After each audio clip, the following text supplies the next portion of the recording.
What is up, dudes? We are back. Right now we are on our way to Tampa for a session, which is a pleasant surprise because every time we're over in Tampa, we're not in Tampa, we're in St. Pete. So if you know the drive from the East Coast to the West Coast of Florida, you'll know that there's a ginormous difference. Although on the map it looks like there is no difference. Either way, besides the point, we have a long, arduous drive. Arduous? Yeah, I was gonna say, that's a nice fancy word you're using over here. Is that even a real word? I have no idea. I think it is a real word, but I don't know what it means. Let's just roll with it. Arduous drive. So we figured we'd kind of mix things up, and we're gonna drop some knowledge today. Oh my God, Baba!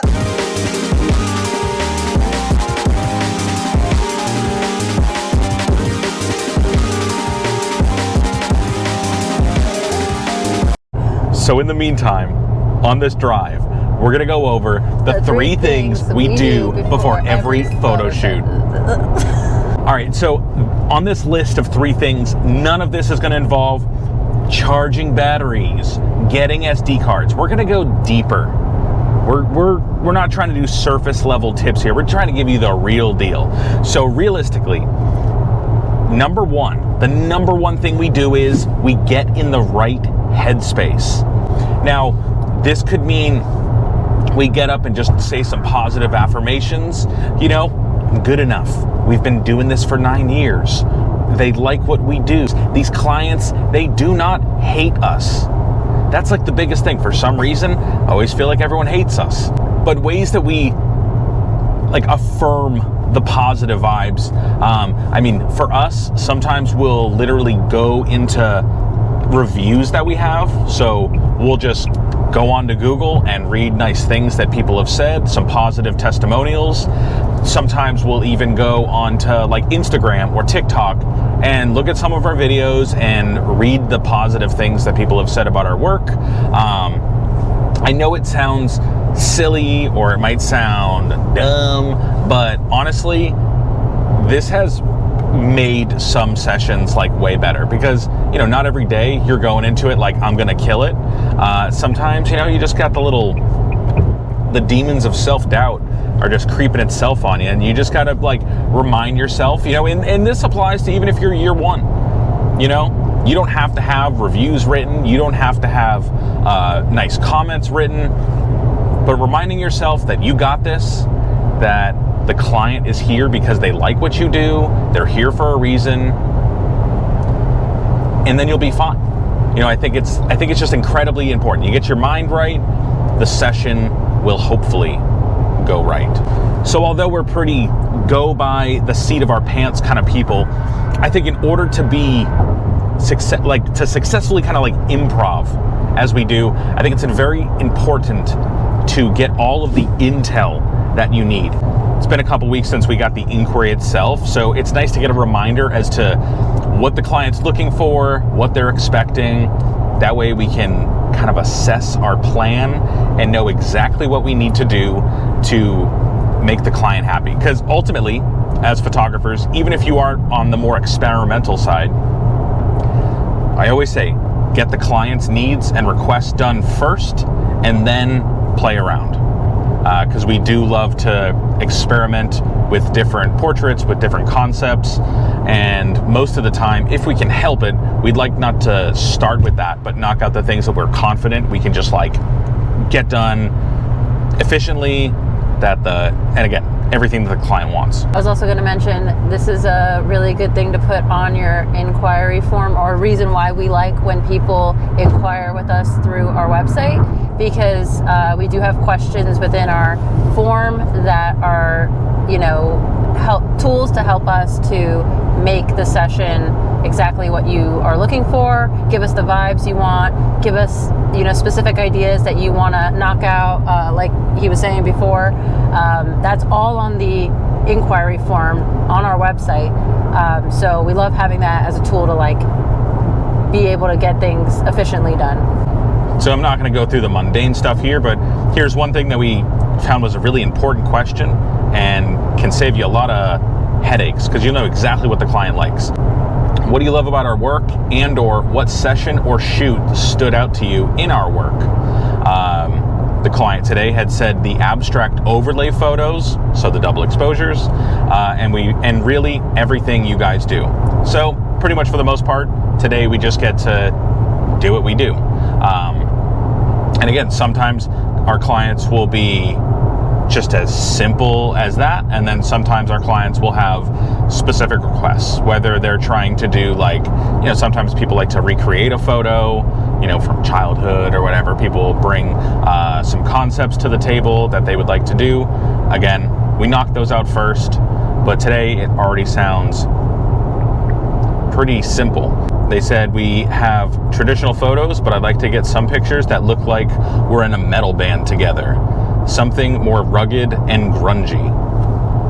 Right up our alley. So today we're going to be able to do a lot of fun stuff, and this pretty much leads into our third and final tip to absolutely crush a photo session. All right, and the third and final tip we have is getting inspired.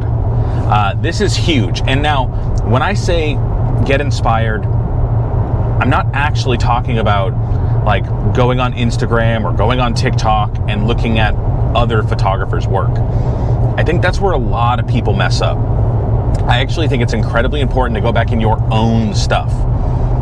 Remind yourself of what you're capable of, because I only know on our side of things that we've done so many shoots and have had so many concepts. We've done more things than we even remember that we've done. So it's nice to go back, go on your website, go on your socials, all those things, and really scroll back. Because I know that we're always pushing our concepts. We're always trying to evolve. But there's a lot of things that will sometimes get like, we did it and that was it, and we never touched it again. And we were like, oh man, that was like such a good concept. Like, we should bring that back. And we're always making sure that we go back and see what we've done.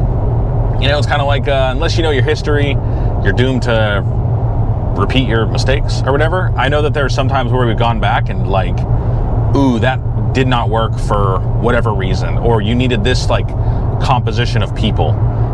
Today it's like, again, 4 people and a dog.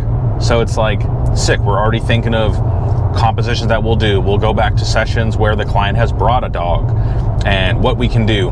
That way it also kind of avoids that whole feeling of like copying other people. Again, you're just getting inspired by yourself. And that also kind of ties in with just like innovation.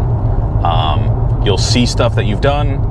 You'll be like, oh, I remember the mistakes I made, or there may have been no mistakes, and you're just like, I just know ways that you can do that differently, whether it's a different angle, a different lens, a different lighting condition, a different, you could have been standing on your tippy toes, and this time you're going to crouch down and get a lower angle. All those things like will dramatically change a photo. So sometimes having those things in the back of your mind going into the session will just set you up for success. Because if you do that, tie it in with part 2 of just knowing what you need to do, there's going to be no lulls. Because today is like, it's just an hour session. So it's, when it comes to like family sessions, sometimes it's like not a whole lot of time to really mess around. Although there is the 2 of us, so that is a giant benefit, is that, if B or I are doing some classics and just getting like the needs of the client met first, the other person can go in and might just be in double exposure mode, or might be using a prism, or might be just doing some wacky stuff, shooting for photo quilts. All of these things kind of play into the overall gallery at the end, and it's just really nice. I think also on the client side, a lot of our clients have said this before, again, going back to reading nice things that people have said, is that the client ultimately needs to feel comfortable and confident. So if you go in there and you're immediately, right off the rip, just like, I don't know what we're gonna do. I don't know where we're gonna start. Like, I've said it once, I've said it again. It's like, always have an answer. Shout out to Jake Phelps, RIP, Thrasher Magazine. But he always said, always have an answer. And I feel like if you always have an answer, even if it's dumb, I still feel like it shows confidence. And even in like the post-production side too, like if you do a lot of things in Photoshop like we do, having those concepts that you were thinking about, like, and drawing from your own self. So like, let's say you were really into, you know, double exposures with, you know, the heads turning different ways or something like that. To like evolve that also is a great thing to do, or to think about when you're looking through your old catalog, of just like, okay, I really like the way I did that. Now let me focus on making it different, but like more like we get stuck on, like, right now we're into like making big heads in pictures. And so I want to figure out ways to do that within the session, and think about that, conceptualize those things during the session or before the session, and looking at our old work where we did things with big heads and figuring out how we might be able to change it to make it better. It still plays a huge part in looking at your old work as well. We found that there's a lot you can do with heads and hands. Yeah. Heads and hands are great, especially, now we're getting inspired, but you know, especially for like family sessions, because we always found, even from our own personal experiences, that like, I know my mom, every time we hang out, she's always talking, she'll bring up old pictures of when I was a kid, being like, oh, your hands. Oh, your hands were so cute. Oh, I can't believe how your hands look now. And I know that a lot of our clients have mentioned that as well. So we've been really trying to play with how to incorporate hands in a more interesting way. And that right there will instantly give us like a jumping off point for possibilities for creative portraits. Like today, 4 people, that's 4 hands, 8 total hands, 8 total arms, 4 heads, 5 heads if you include the dog. Dude, include the dog's paws, 4 paws, 8 possible limbs to play around with. Appendages. Throw in a tail, 2 ears, eyes, teeth.